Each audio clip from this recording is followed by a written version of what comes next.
గెలుపు తథ్యం అనేది మాకు సంపూర్ణ విశ్వాసం ఉంది. కాబట్టి ప్రత్యర్థి గురించి దానికి భయపడాల్సిందో లేకపోతే వేరేగా ఆలోచించాల్సినంత విధంగా నాకు అనిపించలేదు. అలాంటి ఫీలింగ్ ఏం రాలేదు. ఎందుకంటే 175 నియోజకవర్గాల్లో 175 మంది 175 మీద పోటీకి ఉంటారు. మేడం, ఇప్పుడు ప్రజారాజ్యంలో కూడా ఒకప్పుడు పనిచేశారన్నారు కదండి. అప్పట్లో చిరంజీవి గారు ఆశీర్వదించారు మిమ్మల్ని, అంటే పోటీ చేయించారు, కానీ అప్పుడు గెలవలేపారు. మేడం గెలివేశాను. గెలిచారు మీరు 18 మందిలో మీరు ఒకరు గెలిచారు. సో అప్పట్లోని పవన్ కళ్యాణ్ గారు కూడా యువరాజ్యం అనే దానికి ఒక అధినేతగా ఉన్నారు, అంటే అక్కడ నాయకుడిగా ఉండేవారు. ప్రజారాజ్యం అభ్యర్థుల విజయానికి చాలా కృషి చేశారు కదండి. ఆ విధంగా ఆయనతో ఏమైనా తప్పకుండా యువనేతగా అందరూ వచ్చేవారు, కలిసేవారు అందరితో. అప్పుడు యువనేతగా ఆ పార్టీ తరఫున ఆయన ఆ పార్టీలో వర్క్ చేస్తున్నాం, మేము ఆ పార్టీలో వర్క్ చేస్తున్నాం మహిళా నేతలుగా, అట్లాగే ఎమ్మెల్యేగా మేము పనిచేసా ఉన్నది. బట్ ఇప్పుడు రాజకీయ పరిస్థితులు రాను అన్ని రకాలుగా మార్పులు వచ్చాయి. ఆయన మళ్ళీ కొత్త పార్టీ వచ్చారు, కొత్త పార్టీ పెట్టుకున్నారు, పార్టీ అధినేతగా ఉన్నారు. నో డౌట్ ఆయన సెలబ్రిటీ ఆయనకు ఉండే ఆకర్షణ ఆయనకు ఉంటుంది. ఆయనది ఆకర్షణ కావచ్చు, లేకపోతే సెలబ్రిటీ ఇమేజ్ కావచ్చు. బట్ నాకు తెలుసు, నేను కూడా 2 దశాబ్దాల పైనుంచి రాజకీయ జీవితంలో ఉన్నాను. నేను చాలా యంగ్ అప్పటి నుంచి రాజకీయ జీవితంలో మీరు కూడా సెలబ్రిటీనే రాజకీయంలో వచ్చాం. నేను సెలబ్రిటీ అని చెప్పలేను, కానీ నాది వర్క్ హాలిక్ నేను. కాబట్టి తప్పకుండా ఎవరైనా సరే వంగాగీత గారు పని చెప్తే అవుతుంది, వంగాగీత గారు పని చెప్తే శ్రద్ధగా చేసి పెడతారు.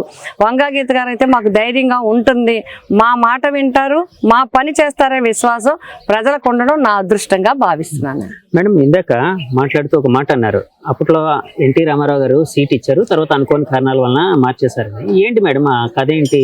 అంటే అప్పుడు నేను ఇంకా చాలా యంగ్. అప్పుడు ఫస్ట్ టైం ఆయన ఆడపిల్లలకి సీట్ ఇవ్వడానికి పిలిచాడు. ఇప్పుడు అంత అవేర్నెస్ కూడా లేదు, అయినా కూడా నాకు పిఠాపురం అసెంబ్లీ సీటు నాకు ఇవ్వటం జరిగింది.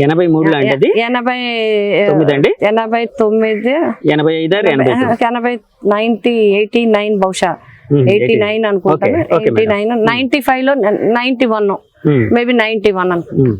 ఆ ఎలక్షన్ లో నాకు ఇచ్చారు. అయితే అక్కడుండే స్థానికంగా ఉండే ఎమ్మెల్యే గారు పట్టుబట్టడం వల్ల మళ్ళీ నేను చిన్నదానే కాబట్టి మళ్ళీ ఆయనకే ఇవ్వటం జరిగింది ఈ కారణాల వల్ల.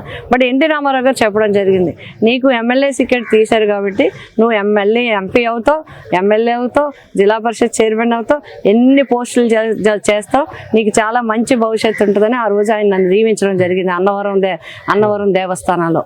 అట్లాగే వెంటనే మా అప్పుడు గవర్నమెంట్ వచ్చిన వెంటనే జిల్లా పరిషత్ చైర్మన్ మహిళకు అవగానే మొట్టమొదటిగా రాష్ట్రంలోనే జిల్లా పరిషత్ తూర్పుగోదావరికి మహిళా టికెట్ వంగాగీతకి కేటాయించింది ఎన్టీ రామారావు గారు ఆ రోజు. మేడం, ఇప్పుడు ఎన్టీఆర్ గారితో పనిచేశారు, చంద్రబాబు గారితో పనిచేశారు, జగన్ గారితో పనిచేశారు. వీళ్ళ అంటే పనితీరు కానీ వాళ్ళ విజన్ కానీ ఏ విధంగా ఉంటుంది మేడం? అంటే ఎవరి పనితీరు ఎవరిది అనేది అప్పుడప్పుడు పరిస్థితులను బట్టి ఒక్కొక్క తీరులో రాజకీయంగా ఎవరైనా సరే డెవలప్మెంట్ ఏ మేనిఫెస్టో అయినా డెవలప్ చేయడానికే ఉంటుంది, ఏ నాయకుడైనా ఏ పార్టీ అయినా డెవలప్ చేయడానికనే ఉంటుంది, ఏ నాయకుడైనా కూడా ఒక ఏరియా ఈ రాష్ట్రాన్ని అభివృద్ధి చేయాలనే ఉంటుంది. అయితే జగన్ గారికి అందరికీ పోలిక ఏంటంటే జగన్ గారు ప్రో పీపుల్, ప్రో పూర్. అంతేకాకుండా డెవలప్మెంట్ ఒకవైపుని ఇప్పుడు హార్బర్స్ కానీ, ఎయిర్పోర్ట్స్ కానీ, లేకపోతే ఇతర ప్రాజెక్టులు కానీ, SEZ డెవలప్మెంట్ కానీ ఇవన్నిటిని కృషి చేస్తూనే పేద ప్రజలకు ఒక నమ్మకం విశ్వాసం కల్పించారు. ఇది ఇప్పుడు వరకు జరగలేదు. ఎందుకు అని చెప్తున్నానంటే ఏవేవో కమిటీల వల్ల స్థానికంగా ఒక వేరు కమిటీలు, జన్మభూమి కమిటీలు కావచ్చు, లేదా ఇంకొక కమిటీలు కావచ్చు, కమిటీల ద్వారా పేదల యొక్క సంక్షేమ భవిష్యత్తుని వారి చేతిలో పెట్టడం జరిగింది. బట్ ఎప్పుడు ఎవరు చేయని విధంగా బిఆర్ అంబేద్కర్ గారు చెప్పినట్టుగా, బాబా ఫూలే చెప్పినట్టుగా పేద ప్రజల జీవితాన్ని వేరే విధంగా పెట్టకుండా డైరెక్ట్గా ఏ ప్రభుత్వం అయితే వాళ్ళకి న్యాయం చేస్తుందో అదే నిజమైన ప్రభుత్వం అని వాళ్ళు చెప్పడం జరిగింది, పుస్తకాల్లో రాసి ఉన్నది. ఆ విధంగా జగన్మోహన్ రెడ్డి గారు ఒక వాలంటీర్ వ్యవస్థను తీసుకొచ్చారు, ఒక సెక్రటరియట్ వ్యవస్థను తీసుకొచ్చారు. దాని ద్వారా లంచం లేకుండా పార్టీలకు అతీతంగా ఈ రోజు పార్టీ ఇంటి మీద ఏ జెండా ఉన్నా కూడా పథకం వెళ్ళింది. గతంలో అలా ఉండేది కాదు, ఎంచేవారు పార్టీలు ఎవరు, మాకు ఓట్లు వేసేవాళ్ళు ఎవరు, మా వర్గం ఎవరు, మా గ్రూప్ ఎవరు అని ఎంచి పథకాలు ఇచ్చేవారు.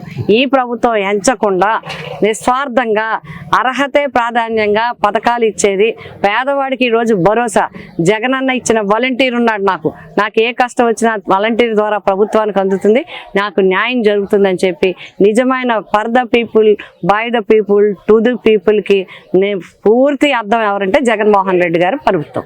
మేడం, ఇప్పుడు 2019లో మీరు 19 ముందు వరకు తెలుగుదేశంలో ఉన్నారు. అంటే ప్రజారాజ్యం నుంచి మళ్ళీ తెలుగుదేశంకి వచ్చారు, తెలుగుదేశం నుంచి ప్రజారాజ్యంకి వచ్చారు. సరే, తర్వాత మళ్ళీ వైసీపీకి వచ్చారు. అంటే ఎందుకు మేడం వైసీపీలో అంటే మిమ్మల్ని బలంగా ఆకర్షించి అంటే ఇందులో చేరాలి అని అనిపించిన విషయాలు ఏమైనా ఉన్నాయండి? అంటే సాధారణంగా ఇక్కడ నేను 2000 ఇంచుమించుగా 84, 85 నుంచి నేను డిగ్రీ చదువుతున్న రోజుల్లో అప్పుడు ఎన్టీ రామారావు గారికి రాష్ట్రంలో దించేయటం ఈ కార్యక్రమాలు జరిగినప్పుడు మేము స్టూడెంట్స్ గా రావటం జరిగింది. అది కూడా రాజకీయ పరంగా రాలేదు మేము. మా హస్బెండ్ కి అప్పుడే నాకు ఇంటర్మీడియట్ లో మ్యారేజ్ అవ్వడం, మా హస్బెండ్ కి పొలిటికల్ గా ఇష్టం, ఆయనకి ఇష్టం అవడంతో మేము ఎన్టీ రామారావు గారు అంటే ఒక సినిమా యాక్టర్, ఎన్టీ రామారావు గారు అంటే అందరికీ తెలిసిన వ్యక్తి. అయ్యో ఎన్టీ రామారావు గారు దించేశారనే దాని మీద మేము కాలేజీ నుంచి స్టూడెంట్స్ అందరూ కొవ్వొత్తుల ర్యాలీలు, రోడ్డు మీద నిరసనలు, పోలీస్ స్టేషన్ దగ్గర కూర్చోవడం ఇవన్నీ చేయటంతో ఆటోమేటిక్ గా గుర్తింపు వచ్చింది. నాకు గుర్తింపు వచ్చి ఒక స్టూడెంట్ బాగా చేస్తున్నారు, ఒక ఉమెన్, అప్పుడు ఉమెన్ బాగా తక్కువ మందిలో బాగా చేస్తున్నారని చెప్పి నాకు పార్టీ పదవులు ఇవ్వటం, అట్లా వచ్చింది పొలిటికల్ లైఫ్. అలాగ వచ్చిన దానికి ఇంతవరకు రావటం జరిగింది. తర్వాత 2008లో మళ్ళీ చిరంజీవి గారు పార్టీ పెట్టడం, మా జిల్లాలో ఉండే నాయకులు, మా వెస్ట్ గోదావరి, ఈస్ట్ గోదావరి, విశాఖపట్నం ఈ అందరు నాయకులు సమైక్యంగా మాట్లాడి ఒకరికి వెళ్దామని ఉన్నా లేకపోయినా అందరం కలిసికట్టుగా వెళ్ళాలని ఒక నిర్ణయం తీసుకోవడం, చిరంజీవి గారికి మద్దతు ఇవ్వాలని స్థానికంగా అందరూ చెప్పడం. కాబట్టి స్థానిక పరిస్థితులను బట్టి మేము కూడా అందులో జాయిన్ అవ్వడం జరిగింది. బట్ వారి అదృష్టం, చిరంజీవి గారు అప్పుడు నాకు సీట్ ఇవ్వడం జరిగింది, అది కూడా పిఠాపురం ఇవ్వడం జరిగింది. పిఠాపురం ఇచ్చిన తర్వాత నెగ్గిన 18 మందిలో పిఠాపురం ప్రజలు నన్ను గౌరవించి నన్ను కూడా ప్రజారాజ్యం తరఫున నన్ను నెగ్గించారు. తర్వాత నెగ్గించిన తర్వాత మనకి 2009లో నెగ్గిన తర్వాత 12 వరకు మేము ప్రజారాజ్యంలో కొనసాగాం. 12 తర్వాత మళ్ళీ కాంగ్రెస్లోకి కలిసిపోవడం జరిగింది. 14 వరకు నేను నియోజకవర్గానికి చేయవలసిన అన్నీ కూడా అప్పటి ముఖ్యమంత్రులు, అప్పుడు మంత్రుల ద్వారా నేను తీసుకురావటం, నియోజకవర్గాన్ని హైలైట్ చేయటం, నియోజకవర్గ సమస్యల్ని పరిష్కరించడానికి కృషి చేయటం జరిగింది. తర్వాత సమైక్యాంధ్ర వల్ల రాష్ట్రం విడిపోవటం జరిగింది. రాష్ట్రం విడిపోయిన తర్వాత చాలా మంది చాలా అపోహలు చెప్తున్నారు. అన్ని చెప్పినా కూడా నేను ఒకటే ప్రకటన చేయడం జరిగింది. నేను గ్రామ స్థాయి నుంచి ఢిల్లీ స్థాయి వరకు చాలా పోరాటం చేస్తాను, సమైక్యంగానే ఉండాలి రాష్ట్రం అని. కాబట్టి నేను చాలా హట్ అయి ఉన్నాను. కాబట్టి మళ్ళీ ఏదో పార్టీలోకి వెళ్ళి మళ్ళీ అప్పుడు కాంగ్రెస్ లేదు కాబట్టి మేము కాంగ్రెస్ తోనే ఉన్నాం. కాంగ్రెస్ లేదు, నేను టీడీపీలో కూడా స్టేట్ వైస్ ప్రెసిడెంట్ చేయడం జరిగింది. అట్లాగే కాంగ్రెస్ లో కూడా పిసిసి వైస్ ప్రెసిడెంట్ కూడా చేయడం జరిగింది. అంటే ఇవన్నీ చేసిన తర్వాత మళ్ళీ ఏదో పార్టీకి వెళ్ళి మళ్ళీ ఉండడం కన్నా ఈ 5 సంవత్సరాలు రాజకీయాలకి దూరంగా ఉండాలి. బట్ కాన్స్టిట్యున్సీ ప్రజలకి కానీ, కాన్స్టిట్యున్సీలో పిలిస్తే మంచి కారానికి, పిలకపోయినా చెడ్డ కార్యక్రమానికి అన్నట్టుగా ఎవరికి ఏ కష్టం వచ్చినా కూడా వారికి వెన్నంటి ఉన్నాం, వారితోనే ఉన్నాం. అందుకోసమే ప్రజలతో ఉన్న సత్సంబంధాలు చూసి ప్రజలకి నా మీద పిఠాపురం నియోజకవర్గంలోని కాకినాడ నియోజకవర్గంలో కాకినాడ పార్లమెంట్లో నాకు ప్రజలతో ఉన్న అనుబంధం చూసి జగన్మోహన్ రెడ్డి గారు తప్పకుండా పార్లమెంట్ ఒక మహిళకి ఇవ్వాలి.